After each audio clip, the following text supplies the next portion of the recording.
Hi, Kim here at Hearts and Wildflowers, and in today's video I am going to try to very speedily cover the books I read the first half of 2024. That's January through June, and partially I'm doing this just to document for myself, and partially so that if you are new to my channel and you just want to get an idea of the types of things I've been reading this year, well, here you go. Again, I'm not going to review anything fully, but I might do that in a future topical type video.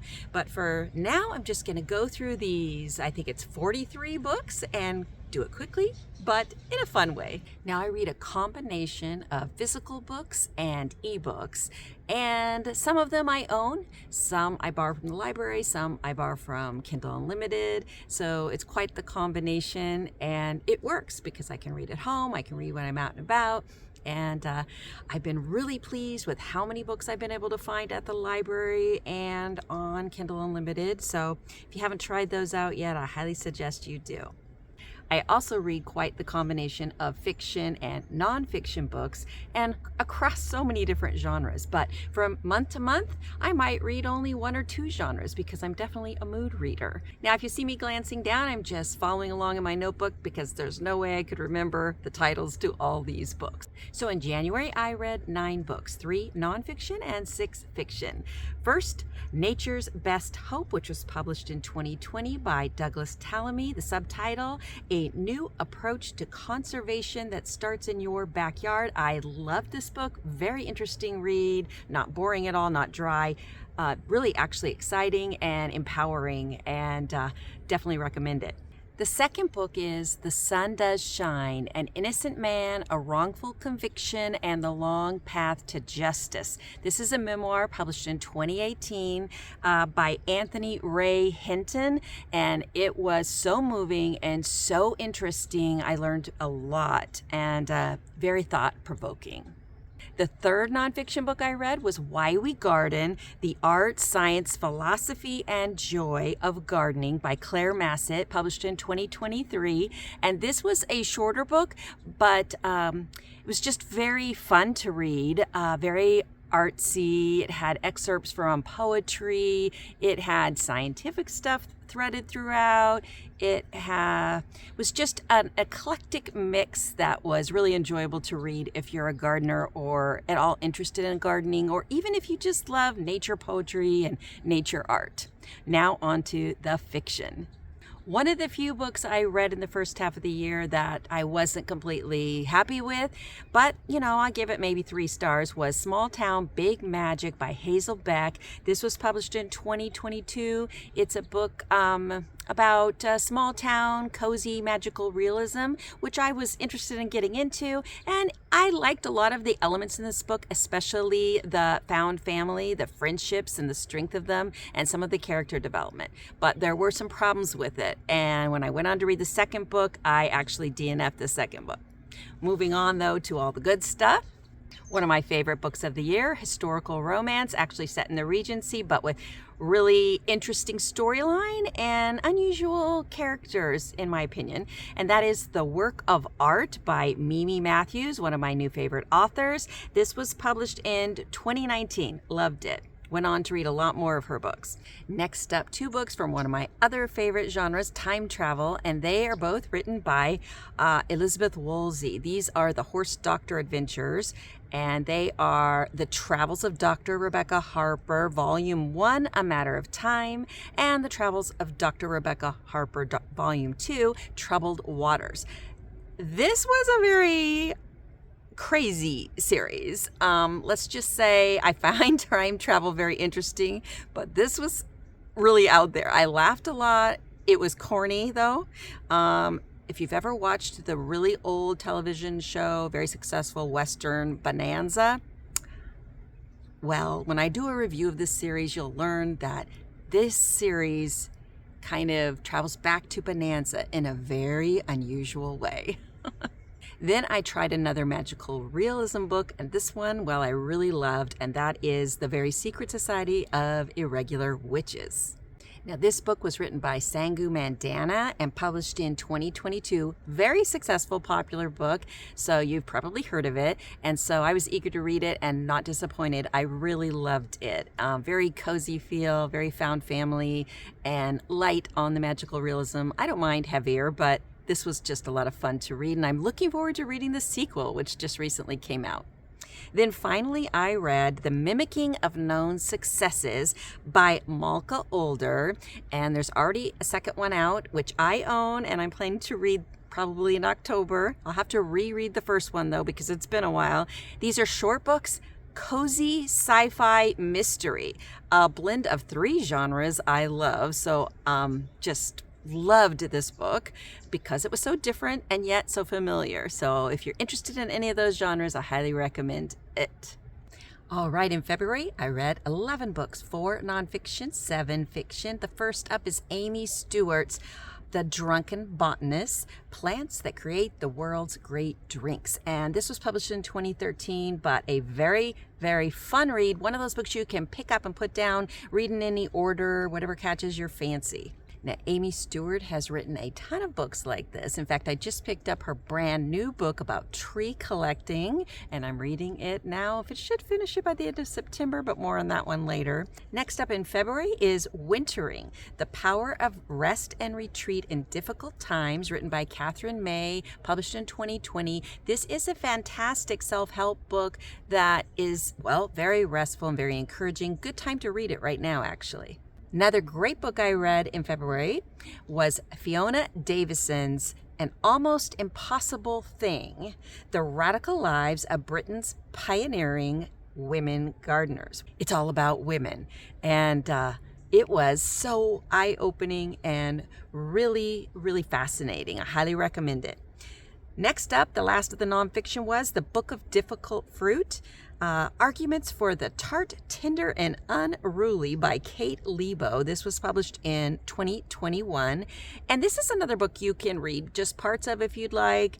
Each chapter is a different fruit focus. It had several fruits that I personally grow because I love a challenge, such as the medlar. But she intertwined everything about the fruits with stuff from her own life, drawing interconnections between them. So I found it pretty interesting overall and definitely worth a read. Now, the next book I read was a memoir, very creatively told, by Delia Ephron, sister to Nora Ephron, the extremely talented sisters who wrote many scripts for, theater and film. And I thought this book might be a little too sad for me because Nora had recently died of cancer, and now in this book, Delia is diagnosed with cancer, but she also gets a second chance of love, and it was actually quite uplifting. And it's called Left on 10th, A Second Chance at Life, a memoir by Delia Ephron. So if you like memoirs, I think you'll like this one. Not too long either, so check it out. Now, first up for fiction, I read Jessa Maxwell's The Golden Spoon, published in 2023. This was a book published to a lot of fanfare, and it's been very popular, but maybe not as well received as people thought it would be. It was advertised to be a cross between the Great British Baking Show and Clue, and that's definitely true in the setting. It does give you those vibes, but personally, I was not thrilled with it. I was not that impressed. I was actually let down basically because I didn't really like any of the characters at all. I couldn't really identify with any of them or just like them. So there you go. Next up, though, I've got one I really loved, and that was The Maid by Nita Prose. Now, a lot of people confuse this book with The Housemaid. Nope, different book. But The Maid, cool, cozy mystery with a very different kind of main character. The protagonist actually is slightly, well, in the old days we would say has Asperger's syndrome, but now maybe just slightly on the functioning autistic spectrum. I hate labels, though. I wouldn't call her anything like that. I would just say maybe she doesn't get as many social clues as some other people do. But I loved her, and I loved this book. Very well written, great mystery, and I'm so glad it's going to be continuing. And I already have book 2. Can't wait to read it. I also read the first book in Becky Chambers' The Wayfarer series, and that was The Long Way to a Small Angry Planet. I loved it. Cozy sci-fi, just right up my alley. Then I read a book, if you went by the genre, I can't believe I chose, because it's actually classified as horror, but nah, it's just sci-fi. In my opinion, it really wasn't horror. Anyway, it is The Scourge Between Stars, and written by Ness Brown, published in 2023. Very short book. I like the writing style, but a little disappointed with how short it was. I kind of felt like it needed a little more depth, but I'll definitely read this author again. I also read a classic book this month. Classic in the sense that everybody I know has read it, and I hadn't, so I grabbed it. Very short book, only 97 pages. This was published in 1970 by Helene Hanff, and you probably know what I'm talking about. It was 84 Charing Cross Road. This book is written in an epistolary style, meaning letters, which I actually don't usually like at all, but I did like this book. Maybe because it was focused on books and bookshops. Yeah, I really liked it. And the last book, the 11th book I read in February, was one I absolutely adored, and that is Vera Wong's Unsolicited Advice for Murderers, a cozy contemporary mystery written by Jessie Q. Sutanto, and it was published in 2023, and everybody seems to love it, and I certainly do, and I'm really excited that there's a sequel coming out. So in March, I read 8 books, 6 of them fiction and 2 nonfiction. And the 6 fiction books I read were actually just from 2 series. I read books 2, 3, and 4 in the Wayfarer series by Becky Chambers that I started in February. Book 2 was A Closed and Common Orbit. Book 3 was Record of a Spaceborne Few. And book 4 was The Galaxy and the Ground Within. I continued to really love this series, although I will say the first book for me was the best. I also read the first 3 books in a series by Jenna Bennett, set in the 1920s in England. It was a cozy mystery series. And I read 1, 2, and 3, Secrets at Sutherland Hall, Death at the Dower House, and Murder in a Mayfair Flat. Now, this series is known as the Pippa Darling series, and I did like a lot about it. I liked the setting. I liked the characters, very different characters than in most cozy mysteries. But, well, I did not like the endings in 2 ways. I didn't like how she didn't answer many of the questions about the mystery. I felt like the mysteries were just wrapped up very suddenly and almost too easily. And then the other thing I didn't like about the endings is she always ended the books on a big cliffhanger.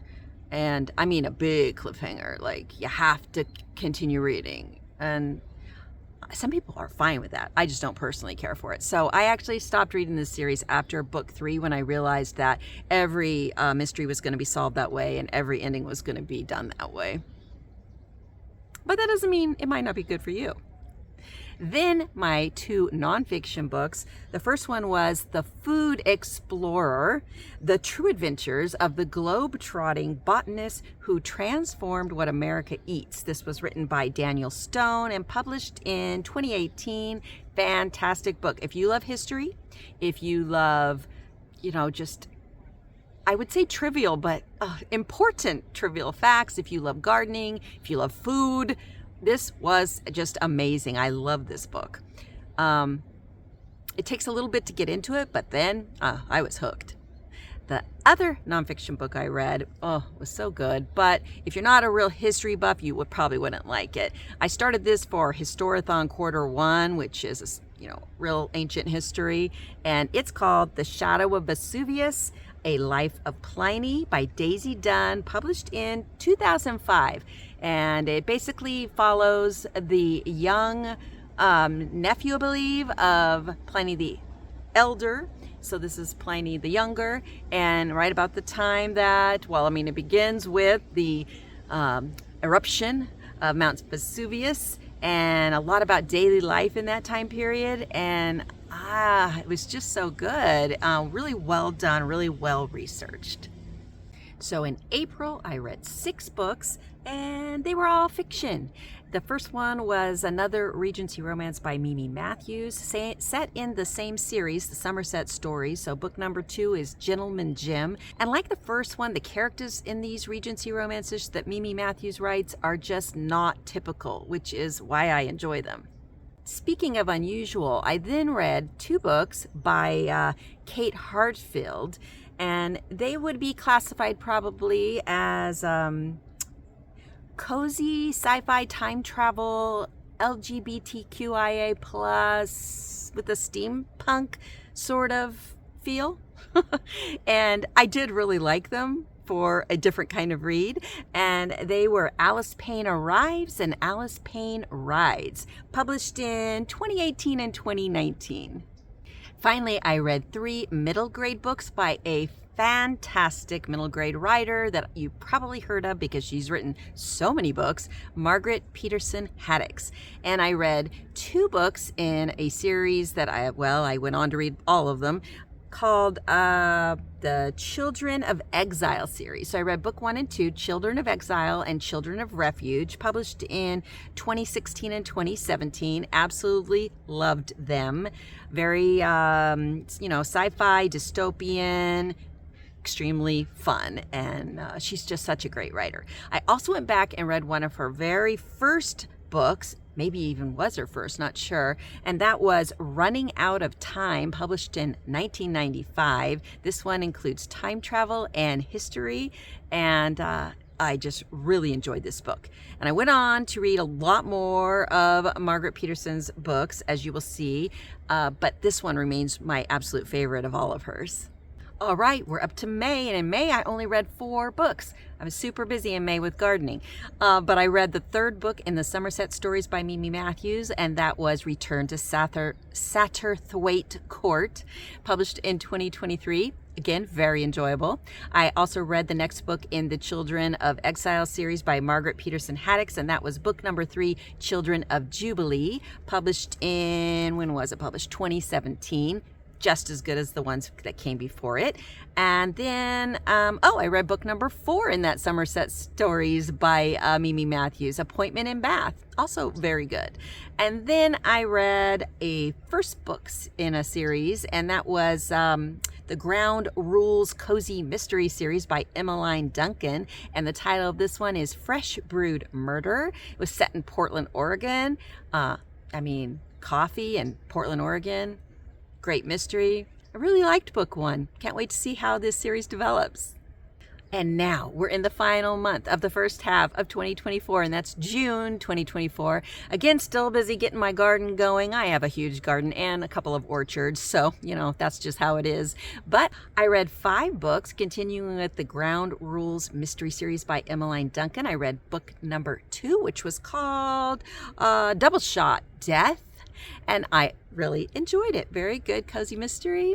And I love the setting, and I really like the characters. Then I discovered 2 new series that I really love.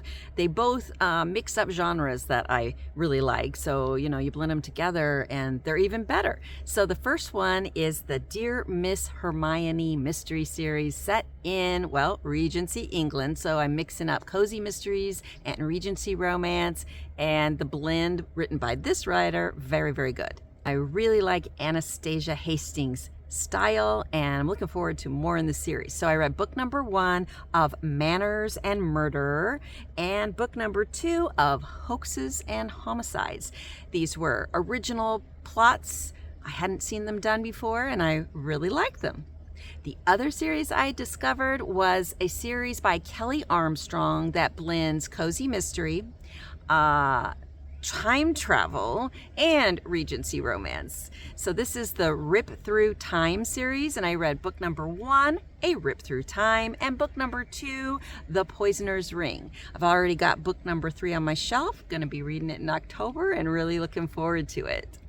So that wraps up January through June 2024, what I read. So let me know, have you read any of these books and what did you think of them? Up next, I'm going to be doing the July and August books I read, and finally, the September books I read. Once I get to just summing up the month of reading, I should be able to take things a little bit more slowly and then occasionally do more in-depth topical videos where I cover a book, a little more, in depth. Until next time, happy reading.